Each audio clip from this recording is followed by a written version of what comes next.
Welcome to my channel. आज के class में हम लोग सीखेंगे कि रैखिक समीकरण युग्म को हल करने की क्या क्या शर्तें हैं।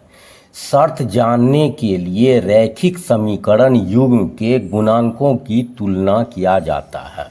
तो दो चर वाला रैखिक समीकरण युग्म ले रहे हैं। a1x जोड़ b1y इक्वल टू c1 और a2x जोड़ b2y इक्वल टू c2। तो पहला कंडीशन है यदि a1 upon a2 not equal to b1 upon b2 not equal to c1 upon c2 तो रेखाएं एक दूसरे को प्रतिच्छेद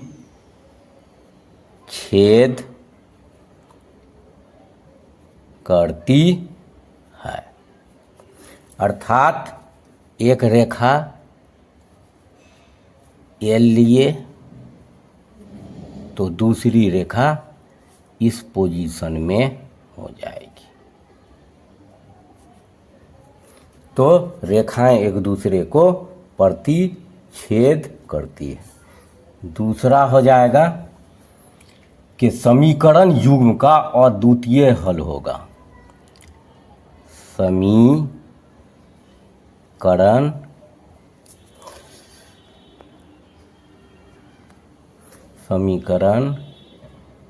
युग्म का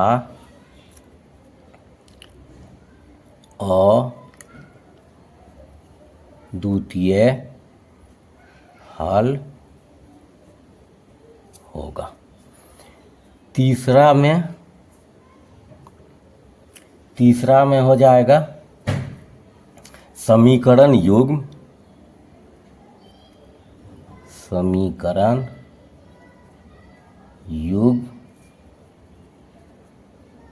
संगत या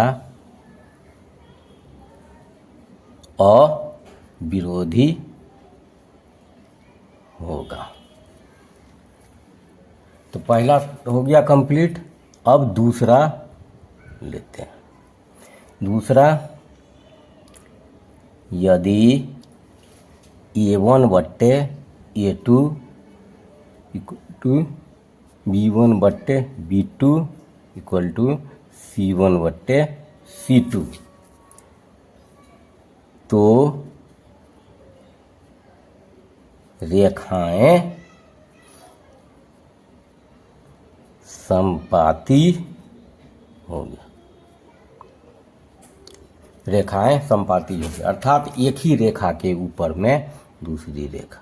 उदाहरण ले लो, ये L हो गया और इसी पे फिर दूसरी रेखा M है।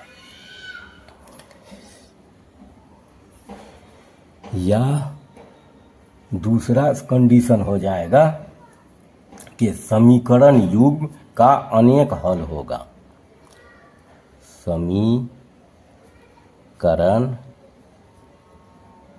युग्म का अनेक हल होगा। इसी में तीसरा इस तरह से भी हम लिख सकते हैं कि समीकरण युग्म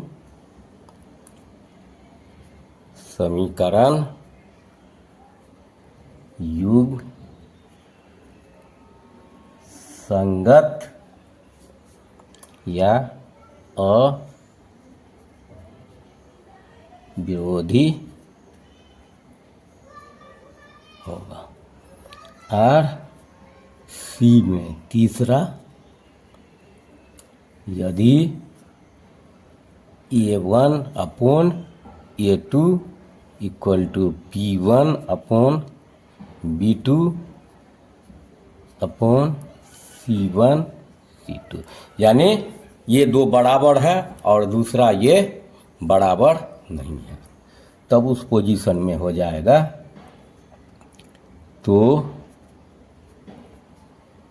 रेखाएं समांतर होगी, रेखाएं समांतर होगी। यानी रेखा एल ले लिए और दूसरी रेखा ये देखो, ये समानांतर होगी, रेखाएं समानांतर होगी। दूसरा हो जाएगा समीकरण युग्म का कोई हल नहीं होगा। इस पोजीशन में समीकरण युग्म का कोई हल नहीं है। समीकरण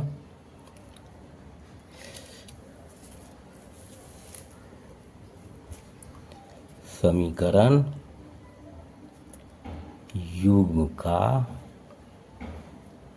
कोई हल नहीं होगा। तीसरा कंडीशन है कि समीकरण युग्म